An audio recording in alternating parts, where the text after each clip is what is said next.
The Osmo Action and the Osmo Pocket are targeted at very different markets. But in this video, I'm going to give you a lowdown on which one you should buy, and if you've already got one, should you buy the other. I've been using the Osmo Action extensively since I first got it, and I've collected my thoughts into 5 different videos which we'll be posting this week. This is part 3. If you want to see part 1 and 2, I'll link them in the description. And if you want to see part 4 and 5, then subscribe down below to be notified when they come out. Now both cameras film in 4K up to 60 frames per second, and this is my most used setting, so I'm going to go straight into comparing the quality out of these two. Now it's worth noting that the image quality out of both of these cameras is amazing, but I wanted to point out some differences for you. Obviously the DJI Osmo Action has a wider field of view. The image quality is great on it, but when you're moving a lot it does tend to lose some detail. This tends to happen when you've got a wide lens and a low bitrate, just because the camera's trying to fit a lot of information into quite a low bitrate. You don't get this with the Osmo Pocket, just because it has a slightly narrower field of view, and so when you're moving the image doesn't fall apart as much. However, this isn't a deal breaker. The Osmo Action still has really good quality footage. Both cameras do show signs of over sharpening, and I think this is just DJI's trademark now. It would be nice to turn this sharpening off or lower it a little bit and then add it in post where necessary, but unfortunately for now it's just baked into the picture profiles of these cameras. The dynamic range on the Osmo Action is slightly better, but that is at the expense of some noise in the shadows, which is quite noticeable when you've got some really bright whites and some really dark shadows. So for me, the winner of image quality goes to the DJI Osmo Pocket. I'm really impressed with the image quality out of both of these cameras, but I think the Osmo Pocket just has the edge, and I was really amazed by the image quality that came out of this when it was first released. Next up is features. Now the Osmo Pocket has a ton of different features which I've mentioned in previous videos of mine, but just to lift them off now, we have photo mode, video mode, slow-mo mode, we have time-lapse with motion lapse and hyperlapse included in that, and we have panorama mode.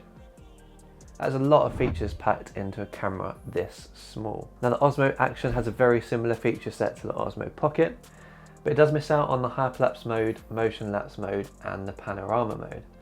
Now the panorama and the hyperlapse could probably be added in a firmware update, but the motion lapse is unlikely just because of the fixed nature of the lens.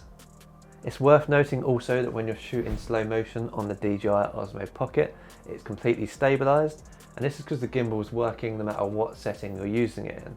Whereas if you're shooting slow motion on the Osmo Action, Hypersmooth unfortunately isn't available when you're shooting slow motion, and therefore it is not stabilized. So you want to be using a gimbal if you're shooting in slow motion. So feature set wise, this one again goes to the DJI Osmo Pocket. Next up is usability. Now the Osmo Pocket has a teeny tiny screen on the front. You can use this to change the settings and to see what you're filming. But as the Osmo Pocket has a depth of field, it's really difficult to tell what's in focus. You can solve this by connecting your phone up with the DJI Mimo app and looking at what you're recording and changing settings through your phone. But you'll need to do this with the USB because Wi-Fi is not included within the device. You can also buy the Wi-Fi adapter for this, but it just makes it bulkier and it's a little bit pricey too. Another really useful feature of the Osmo Pocket is that you can turn the gimbal to face yourself. This makes it good for selfies and vlogging. Now moving over to the DJI Osmo Action. The Osmo Action has a big screen on the back, it's bright, the touchscreen is responsive, and the interface is really easy to use. Also, because the Osmo Action has infinity focus, it means you won't have to worry about what's in focus and what's not, so it's perfect for run and gun shooting. But the star of the screen is obviously this front screen here, which makes it perfect for vlogging or taking selfies, and also it has Wi-Fi built in, so you don't need to have a separate Wi-Fi adapter to connect your phone to it, which is so much easier than using the DJI Osmo Pocket. So for me, the Osmo Action wins this round. Now let's get on to what these devices can be used for. Now I've used the Osmo Pocket in most situations, and the gimbal makes it really nice for shooting smooth footage, photos and panoramas. I've even used some of the time lapses for professional shoots that I've done, and I've made entire travel films with just the Osmo Pocket. For vlogging though, it's not the best. The lens is too tight even at arm's length, and the screen is too small to see if you're in focus. I have seen people vlogging with the Osmo Pocket, but it does seem a tad awkward at times. Also for action, the Pocket just doesn't cut it. Again, the lens is too tight so you don't get the whole action in shot. It's not waterproof, It's quite fragile and the gimbal struggles to balance out small jitters from a car or bike, for example. Now, I've used the Osmo Action in similar situations to what I've used the Pocket in, and I can say it's performed great, if not better than the Pocket. The rock steady means you really don't need a gimbal with this camera. It's wide enough to get a really nice field of view, and paired with the front camera it makes it perfect for selfies and for vlogging. For cinematic footage it works really well, and I've actually been taking a lot of photos on this because the photo quality is really nice, if a little noisy. I've been using the noise reduction in Lightroom just to sort this out a little bit, and after that the photos look really great. I haven't had a chance to test this out for action as I'm not what you'd call an action person, but the footage is stable and looks really smooth. The only issue is the rocksteady crops in quite a bit, so you don't get that wide look that you get on the GoPro. For me, as an all-round camera, the Osmo Action actually wins this one, despite lacking a few features from the Osmo Pocket. I just think it has more uses due to the wider field of view. Now, the final thing I want to get into is accessories.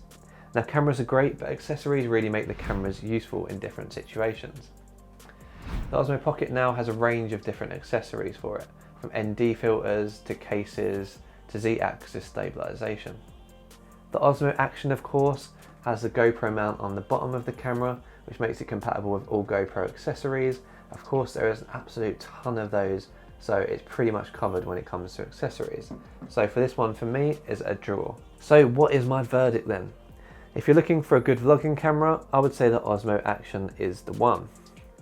If you're looking for a camera that's good for all-round use, for taking on holiday, for taking everywhere with you, again, I'd say the Osmo Action, purely because it's more durable and more easy to use. If you're looking for a camera that has all the settings that a pro camera has, but in a tiny package, just so you can start off making really nice films, I would say the Osmo Pocket is the one for this. The image quality is just amazing and the features are so good, there really is no limit to what you can do with this. The thing is, I'd say only get the Osmo Pocket if you're willing to use your phone with it 90% of the time. The autofocus is decent, but you need to remember that this does have a depth of field, so you need to be focusing it constantly. And really with a small screen you can't see what's in focus. If you've already got the DJI Osmo Pocket, but like what I'm saying about the DJI Osmo Action, I think it'd be a really good switch, or maybe an option is getting both of them. If you've already got the Action and are thinking of getting the Pocket, I don't see much reason to do so, unless you really need that depth of field. I hope this has helped you make a decision on whether to buy the DJI Osmo Action or the Osmo Pocket.